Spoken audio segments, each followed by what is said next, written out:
নমস্কার বন্ধুরা, welcome to our channel Rehan's world. আশা করি আপনারা ভালো আছেন। চলুন আর দেরি না করে গল্প শুরু করা যাক।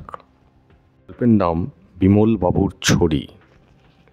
বিএসসি অনার্স পাস করে তারপর ডিএমএলটি করে অনেক চেষ্টা চরিত্রের পর পার্থর একটা চাকরি জোটে কোডারমায়, একটা প্রাইভেট হাসপাতালে প্যাথোলজিক্যাল ল্যাব টেকনিশিয়ানের কাজ। বাড়িতে নানাজনের, বাবা মা ভাই বোনের নানা রকম বাধা বুঝিয়ে ড্রিবল করে অবশেষে একদিন সবার কাছ থেকে বিদায় নিয়ে হাওড়া থেকে রাতের ট্রেনে চড়ে বসলো পার্থ। ট্রেন চলতে শুরু করে আর পার্থ ভাবে চাকরির ইন্টারভিউ, রিগ্রেট লেটারের দিন এতদিনে শেষ হলো। বেশ সকাল সকাল ট্রেন পৌঁছে গেল কোডারমা স্টেশনে। স্টেশনে প্রায় আধ ঘন্টা অটোতে লাগলো ওর চাকরির জায়গায় যেতে। মাঝারি মাপের প্রাইভেট হাসপাতাল। অটো ছেড়ে দিয়ে ব্যাগেজ নিয়ে সিকিউরিটিকে জিজ্ঞেস করে সুপারের ঘরে গেল।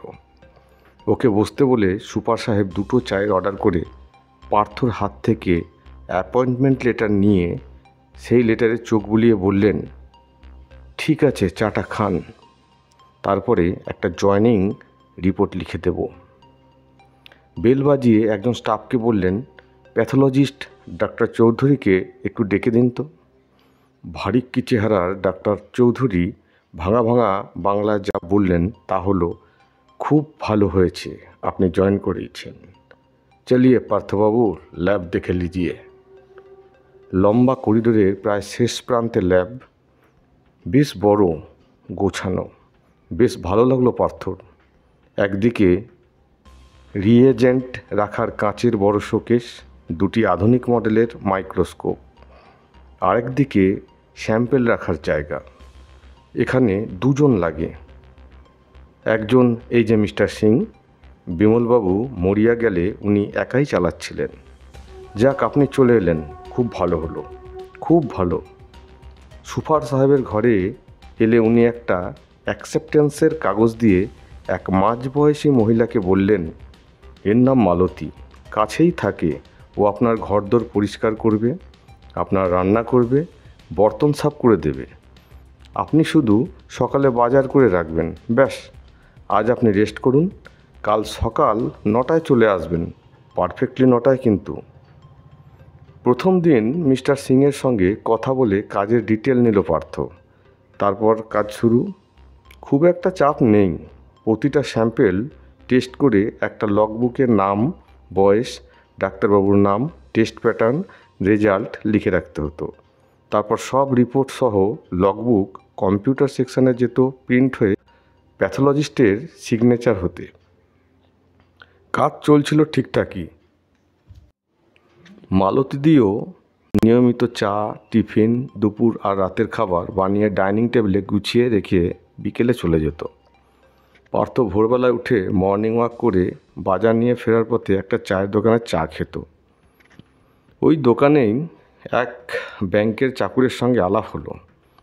ভদ্রলোক হালদারবাবু, পাটনা থেকে ট্রান্সফার হয়ে এসেছেন। কলকাতায় ওনাদের বাড়ি ও পার্থদের বাড়ির কাছেই থাকে। পার্থর বিকে পাল এভিনিউতে আর হালদারবাবুর হরিঘোষ লেনে। দুজনেই খাস উত্তর কলকাতার। যাই হোক, সেদিন বাজার করে ফেরার সময় পার্থ রাস্তার ওপর একটা ছড়ি পড়ে থাকতে দেখে উৎসাহিত হয়ে হাতে তুলে নিল। বেশ পরিষ্কার, ঝকঝকে। হাসপাতাল কমপ্লেক্সের দুদিকেই কোয়ার্টার। তখন ও প্রায় বাসার কাছেই এসে গেছে। তখন একটি মেয়ে বাগানে জল দিচ্ছিল। ওকে দেখে গেটের দিকে এগিয়ে এলো।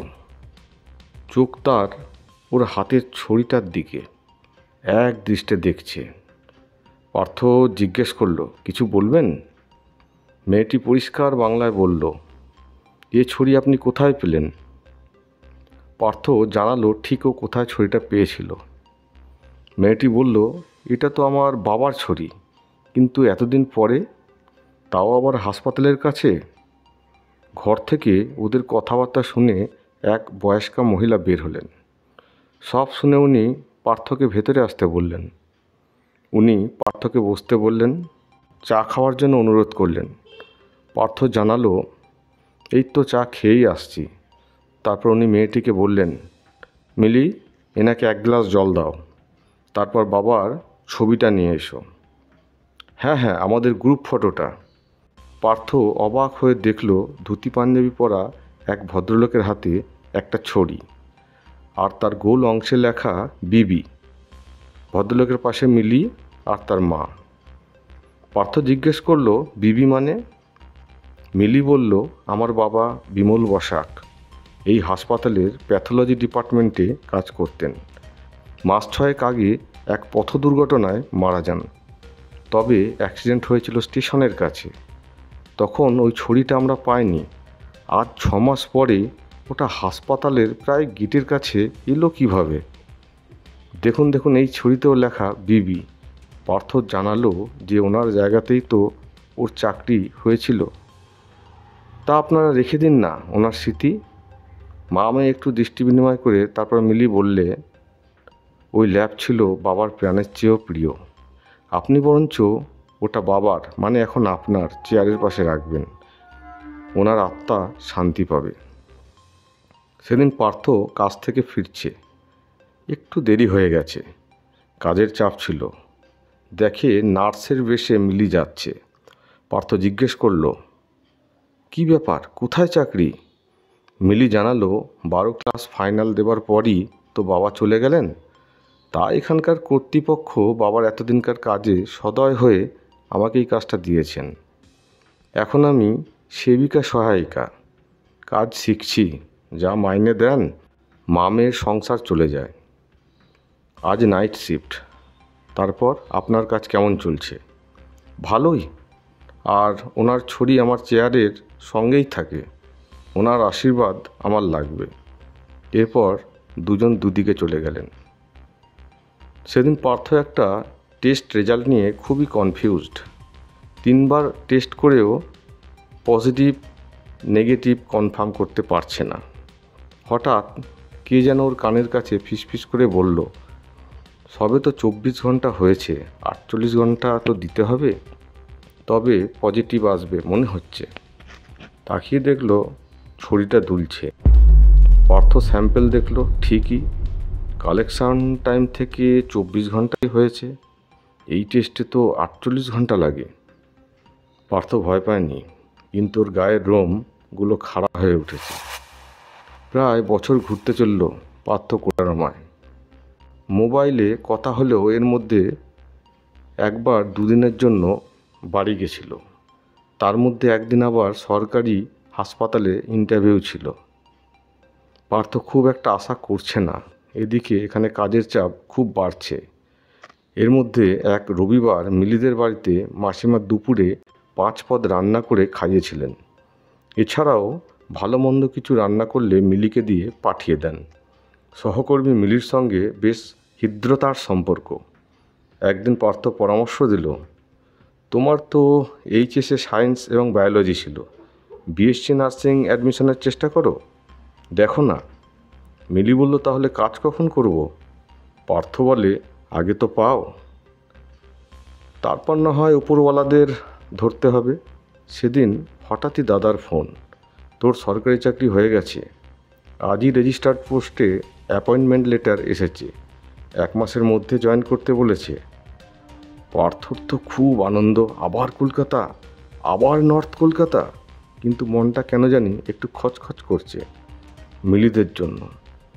কিন্তু কি আর করা, একদিন সকলের কাছ থেকে বিদায় নিয়ে গেট দিয়ে বের হচ্ছে। এমন সময় মিলির সঙ্গে দেখা। হাসি মুখেই জিজ্ঞেস করল মিলি, আমায় কিছু বলবেন না?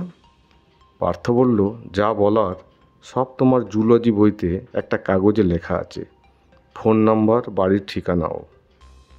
ট্রেন ছেড়ে দিয়েছে। হঠাৎ দেখে সাদা ধুতি পাঞ্জাবি পরা বিমলবাবু ছড়িটা জানলা দিয়ে গলি দিয়ে বলল, কাছে রেখো, কাজে লাগবে। ট্রেন এগিয়ে চলেছে। পেছন ঘুরে পার্থ দেখল একটা পা টেনে টেনে বিমলবাবু ভিড়ের মধ্যে মিলিয়ে গেলেন।